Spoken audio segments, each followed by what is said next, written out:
Good morning India. Fast 15 में आपका स्वागत है।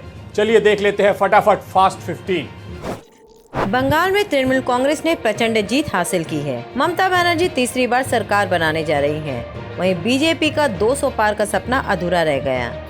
चुनाव नतीजों के बाद नेताओं की प्रतिक्रिया आनी शुरू हो गई। यशवंत सिन्हा ने रविवार को कहा है कि पश्चिम बंगाल चुनाव के आए नतीजों के बाद प्रधानमंत्री नरेंद्र मोदी एवं केंद्रीय गृह मंत्री अमित शाह को अपने पदों से इस्तीफा दे देना चाहिए।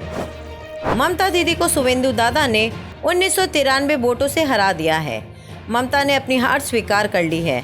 हालांकि टीएमसी समर्थक नंदीग्राम के परिणाम आने के बाद भड़क उठे हैं और हल्दिया में शुवेंदु अधिकारी के काफिले पर हमला कर दिया। समाजवादी पार्टी के अध्यक्ष अखिलेश यादव ने भी ट्वीट करके ममता बनर्जी को बधाई दी है। इसके अलावा उन्होंने दीदी जियो दीदी हैशटैग भी लिखा। प्रचंड बहुमत के साथ तीसरी बार ममता बनर्जी अपनी सरकार बनाने जा रही है। केंद्रीय मंत्री बाबुल सुप्रियो ने राज्य में सत्ताधारी पार्टी की जीत की बधाई देने से इनकार कर दिया। उन्होंने फेसबुक पर एक पोस्ट लिख बंगाल की जनता द्वारा सुनाए गए जनादेश को ऐतिहासिक गलती करार दिया है। सोमवार को केंद्रीय मंत्री थावरचंद गहलोत की बेटी योगिता सोलंकी का दिल का दौरा पड़ने से निधन हो गया। थावरचंद गहलोत की बेटी योगिता सोलंकी 83 साल की थी और वो कोरोना पीड़ित थी और इलाज के दौरान ही हार्ट अटैक से उनकी मौत हो गई। भारत में कोरोना की दूसरी लहर का प्रकोप लगातार जारी है। इस बीच अमेरिकी फार्मा कंपनी फाइजर ने भारत को इस मुश्किल वक्त में मदद देने की घोषणा की है। कंपनी ने कहा है कि वो 7 करोड़ अमेरिकी डॉलर की दवाई भारत भेजेगी, जिससे कोरोना के खिलाफ लड़ाई में मदद मिलेगी। कंपनी के सीईओ अल्बर्ट बोर्ला ने ये जानकारी दी है। दिल्ली पुलिस ने बहादुरी की मिसाल पेश की। दिल्ली पुलिस के जवानों ने घर में लगी आग के बीच एक बुजुर्ग पिता और बेटे को सुरक्षित बाहर निकाला। रेस्क्यू किए गए बुजुर्ग की उम्र 75 साल है, जबकि उनके बेटे की उम्र 31 साल है। दरअसल दक्षिण दिल्ली के सीआर पार्क इलाके में एक फ्लैट में भीषण आग लग गई, जिसमें एक बुजुर्ग और उनका बेटा फंस गया। मध्य प्रदेश में सभी पत्रकारों को फ्रंट लाइन वर्कर घोषित किया गया है। मध्य प्रदेश के मुख्यमंत्री शिवराज सिंह ने इसका ऐलान किया। सीएम शिवराज सिंह चौहान ने कहा है कि हमारे पत्रकार मित्र कोरोना के खतरनाक काल में भी अपनी जान जोखिम में डालकर अपने धर्म का निर्वाह कर रहे हैं। देश में तेजी से फैल रही कोरोना महामारी और ऑक्सीजन की कमी से होने वाली मौतों का आंकड़ा थमने का नाम नहीं ले रहा। अब कर्नाटक के चामराजनगर में ऑक्सीजन की कमी से 24 मरीजों की मौत हो गई है।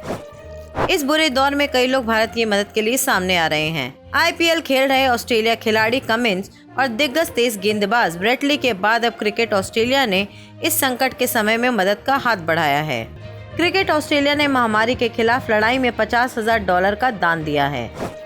मंडप में शादी की रस्में पूरी कर रही दुल्हन को जब ये पता चला कि वो पंचायत चुनाव में बीडीसी सदस्य के तौर पर जीत गई है, वो खुशी से फूली नहीं समाई। दुल्हन शादी के बीच में ही मतगणना स्थल पहुंच गई। सजी धजी दुल्हन को देखकर सब हैरान रह गए।